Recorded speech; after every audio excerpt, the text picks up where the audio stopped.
On va commencer cette seconde partie de l'organisation qui va être plus longue. On peut voir, on a le personnage qui est là, on a les différents éléments du rig. Alors la première chose qu'on va faire, en n'ayant rien sélectionné, je vais appuyer sur CTRL-G, qui représente Edit Group, et ça, ce que ça va faire, c'est que ça va me créer un groupe avec rien dedans. Alors là, je peux voir la node, elle s'appelle nul, nul 1. Je vais la renommer et je vais appeler cela max. Et en dessous, bah, c'est là qu'on va faire comme ce qu'on a vu précédemment, c'est-à-dire avoir d'un côté la géométrie, tout ce qui va être bindé, et de l'autre côté les éléments du rig. Alors j'ai mis tout ça là-haut. Maintenant, je vais m'occuper de la géométrie. Alors là, j'ai un groupe qui s'appelle Géo, et dans ce groupe qui s'appelle Géo, j'ai ça. Alors là, je vais dans les layers. Alors ce groupe-là, c'est le personnage, c'est-à-dire entier les différents éléments, c'est-à-dire le casque, les yeux, le personnage entier, etc. Pour l'instant, il n'est pas bindé, donc il est là, je vais le cacher tout simplement. Et ensuite, ici, on a différents éléments. Alors là, ok, comme là, je peux voir que j'ai un bras d'un côté, un bras de l'autre, etc. Alors c'est mon personnage, on va dire, décomposé en différentes parties, de façon à créer le proxy. Alors je vais prendre tous ces éléments qui correspondent au proxy, et je vais les grouper. Alors CTRL-G pour avoir un nouveau groupe, et ça va être mon proxy. Alors la convention de nom que je vais utiliser, alors ça va être max GeoGroup, donc ça va être la géométrie de max. Et le second groupe ici, ça va être max le proxy. Proxy, c'est fait. Ensuite, en regardant ici dans mon outliner, je peux voir qu'il y a encore de la géométrie, comme celle-là qui correspond à la partie, le haut du torse, spine, donc les différentes parties de sa colonne vertébrale, le hip, ici, le pelvis qui va se trouver ici. Euh, Là, j'ai celle-là, mâchoire, bon, bah, pour l'instant c'est la tête, et police surface 2, je sais pas du tout ce que c'est, apparemment c'est le cou. Parfait. On va prendre tout ça qu'on va glisser sous le groupe proxy, vu que ça représente mon personnage en pièces détachées.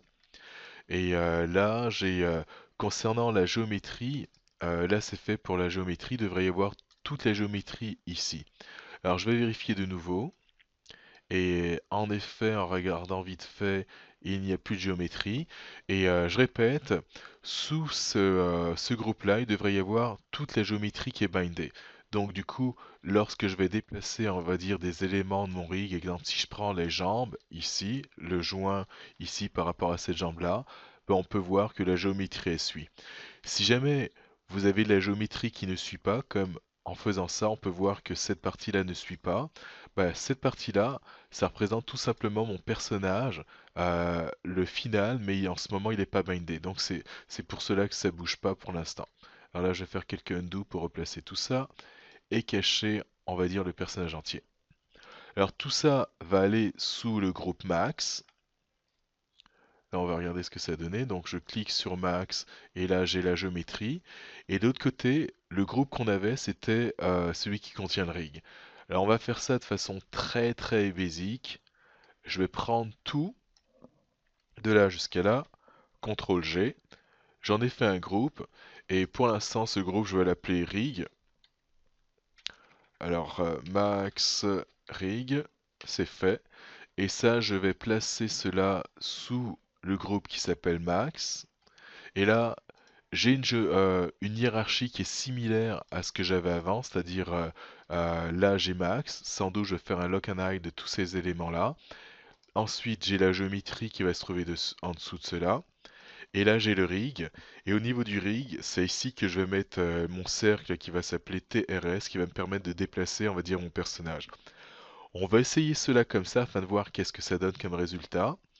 Et juste pour voir, on a des joints, on a des courbes, on a des high pour les jambes, un high spline, etc.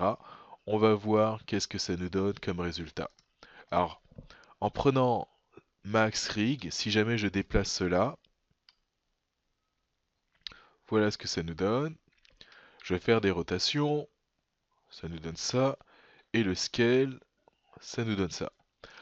En regardant, on va dire, juste cette partie-là, on pourrait se dire que ça va bien, enfin ça a l'air de bien aller. Le scale, ça va. La seule partie, on va dire, pour l'instant, qui nous fait défaut, c'est celle-là, c'est-à-dire le dos qui s'en va de ce côté-là. Alors ça va se régler très très facilement. Alors je vais d'abord tout remettre en place, donc mes scales j'ai mis à 1, et les rotations ainsi que les translations je les remets à 0. Comme ça on a le personnage tel qu'il est. Et pour corriger cela, je vais chercher la courbe au niveau de ma colonne vertébrale, la courbe qui a été créée par le spline IK. Donc on cherche, donc ça va avoir un icône en fait qui va ressembler à ça, le petit S qui va me dire que c'est une courbe. Et normalement, s'il a bien renommé ses nodes, ça va être facile pour moi de trouver. Alors je l'ai trouvé, c'est celle-là. Max, C pour Cent Spine, CRV, donc c'est la courbe qui est utilisée pour mon IK Spline. Maintenant qu'elle ait sélectionné cette courbe, CTRL A pour avoir accès à mon Attribute Editor. Dans le Attribute Editor, je vais choisir l'onglet qui va correspondre aux transformations. Donc c'est celui-là, Max Spine. Alors les transformations, Transform Attribute où j'ai Translate, Rotate, Scale, etc. Et je vais décocher cette chose-là, Inherit Transform. Donc je décoche cela. Maintenant que c'est décoché, on va essayer l'ensemble. Alors si je prends Max Rig, et encore je déplace, alors je déplace, tout a l'air de bien aller. Rotation, tout a l'air de bien aller. Et le scale, ça semble fonctionner.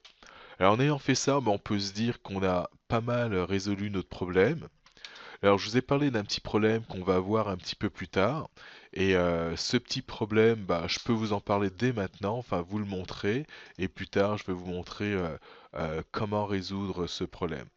Enfin, plutôt vous donner des pistes pour la résolution de ce problème. Alors là, au niveau des jambes, je tire, je déplace ma jambe et on a un paramètre Elastic Leg, on, off. En ce moment, il est à off.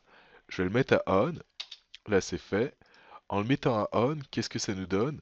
Finalement, on active un stretch. On peut voir que le joint est capable de se stretcher.